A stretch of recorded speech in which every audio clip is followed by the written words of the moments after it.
At first I thought the answer to this question was obvious. A Spartan is a super soldier and a Mandalorian isn't. Or are they? Cue the Vsauce music. This reminds me of a video that I have filmed but not yet edited where I discuss the bare minimum for becoming a super soldier, but before we get into that, I'll answer this. A Spartan could pretty easily clap any Mandalorian. And I think that even a Spartan 4 would probably have at least a 50-50 chance of doing that. And I say this while wearing a Mandalorian shirt with multiple Star Wars things right behind me. But are Mandalorians super soldiers? According to the definition of super soldiers, there are two requirements that I think really stand out for the case of Mandalorians: intensive training and brainwashing. Given that the Mandalorian religion is essentially weapons, I'm a Mandalorian. Weapons are part of my religion.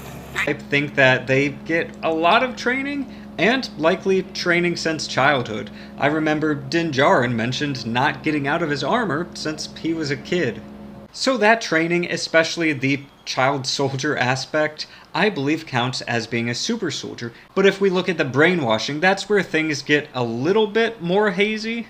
We could look at Mandalorian culture in general and say that they're a very warlike people, so it's kind of difficult to differentiate if that's brainwashing or if that's just their culture, or what is the normal. We'd need to come up with a completely different definition here. However, I think that at least members of the Watch, like the Mando is, you know, the whole "this is the way, can't take off your armor" thing, I think that they definitely count as being brainwashed even for Mandalorians. So given that training since childhood, the intensive focus on weapons, and the brainwashing thing, I think that at least some Mandalorians are super soldiers. And look forward to that video that I still need to edit that will cover if we have super soldiers today. And I might be one.